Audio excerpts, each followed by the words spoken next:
Allô, j'espère que tu vas bien et bienvenue pour nos prévisions tarologiques de la semaine. Moi, je prends un bon cappuccino. Euh, alors justement, en me concentrant sur, parce que je vais piger 3 cartes pour connaître notre humeur, les défis et l'attitude gagnante à pratiquer. Hmm? Pour cette semaine du 22, lundi le 22 à ce dimanche le 28 octobre 2018. Mon bébé qui aujourd'hui, qui est le 27, aura 24 ans. Hein? Quand on a des bébés de 24 ans, là, c'est plus la même chose. 23. Oh mon Dieu, 23. Pauvre Marie. Bon, alors, première carte, vous savez, tu le sais, vous savez, tu le sais. Tu le sais que la vie, ça changera pas la vie, les cartes ici. C'est une métaphore, c'est pour essayer de regarder ça d'une façon, j'allais dire plus logique, d'une autre logique.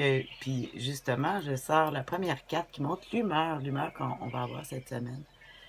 Que toi et moi, que les gens autour de nous, l'énergie.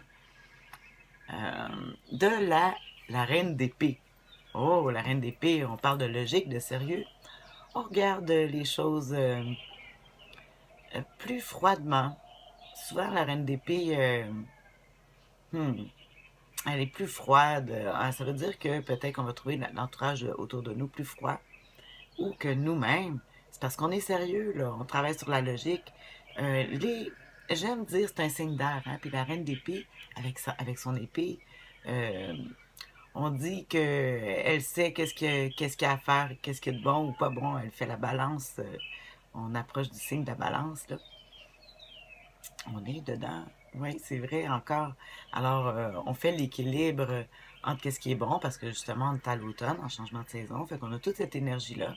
Peut-être un petit peu de froideur, il y a pas beaucoup de place pour les émotions. Hmm, on est logique. On va regarder, ça va être quoi les défis avec l'humeur de la reine d'épée. On observe, j'ai la tempérance. Oh là là.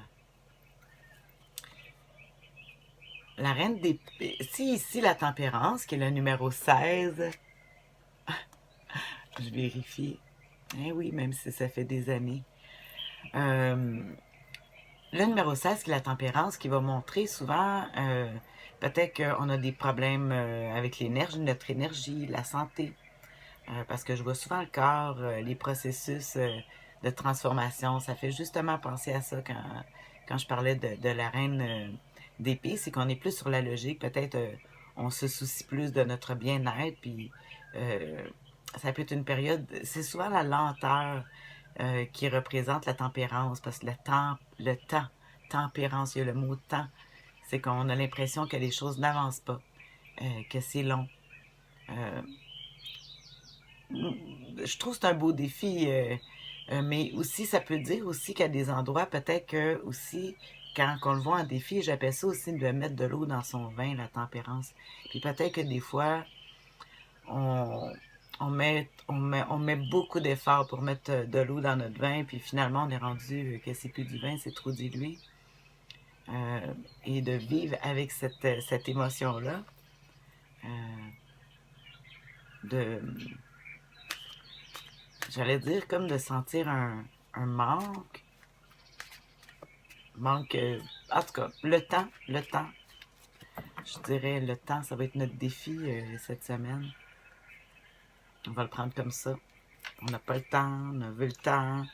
On va regarder justement la dernière carte qui va nous donner l'attitude, un petit peu de push là-dedans. Là. Comment qu'on pourrait se donner, hey, l'ermite encore.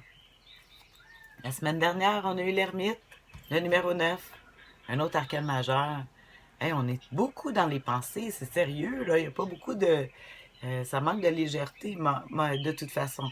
L'ermite ici qui va nous dire encore que euh, de peut-être s'isoler pour réfléchir un peu, justement, pour connaître c'est quoi nos priorités, peut-être récupérer la santé.